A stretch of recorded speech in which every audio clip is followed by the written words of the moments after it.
રાજપીપળા ખાતે સાહિત્યકાર એવા કવિ દીપક જગતાપના મનો ઇમેજ કાવ્ય સંગ્રહ અશ્રુરંગનું વિમોચન કવિ સંમેલનમાં કરવામાં આવ્યું હતું।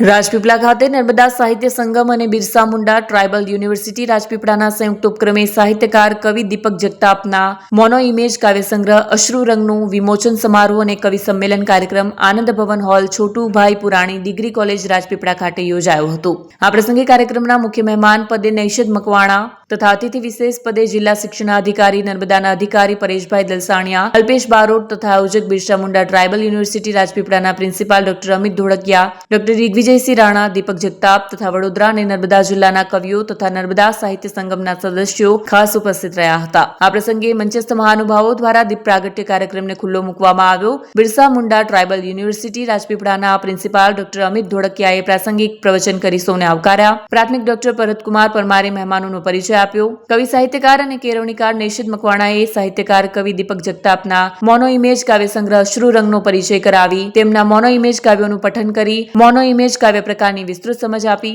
દીપક જગતાપને અભિનંદન શુભેચ્છા પાઠવી હતી। પરેશભાઈ દલસાણિયાએ શિક્ષણ કારકિર્દી ઘડે છે તો સાહિત્ય સંવેદનાઓ દ્વારા માણસને જીવાડે છે તેમ જણાવી કવિ દીપક જગતાપને સંવેદના સભર કાવ્ય સંગ્રહ આપવા બદલ અભિનંદન પાઠવ્યા હતા। તો કવિ સાહિત્યકાર દીપક જગતાપે અશ્રુરંગ કાવ્યો અને મોનો ઇમેજ કાવ્ય પ્રકારની સમજ આ કાવ્યના જનક અને માર્ગદર્શક ડોક્ટર મધુ કોઠારી અને જાણીતા કવિ રમેશ પટેલનો આભાર માની મોનો ઇમેજ કાવ્યોનું પઠન કરી શ્રોતાજનોને મંત્રમુગ્ધ કર્યા હતા। આ પ્રસંગે વડોદરા અને નર્મદા જિલ્લાના કવિઓનું કવિ સંમેલનનું સરસ આયોજન કરાયું હતું જેનું સંચાલન નૈષદ મકવાણાએ કર્યું હતું।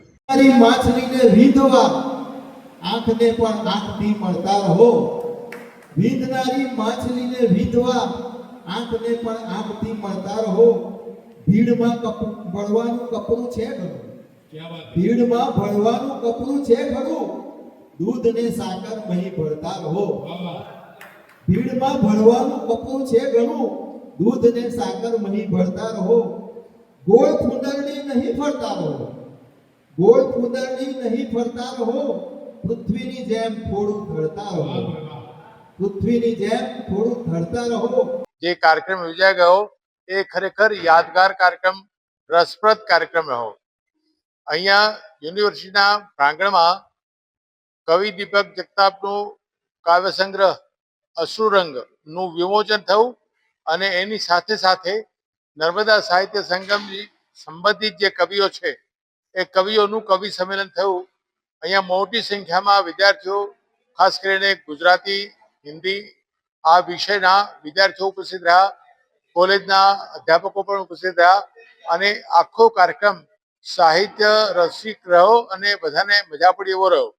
અને આ કાર્યક્રમ થકી મને લાગે છે કે નર્મદા જિલ્લામાં સાહિત્યને રસ રુચિ ધરાવતા લોકોની સંખ્યા વધશે અને નર્મદા સાહિત્ય સંગમ પણ આ પ્રકારે વધારે સારી પ્રગતિ કરશે એવી આશા છે।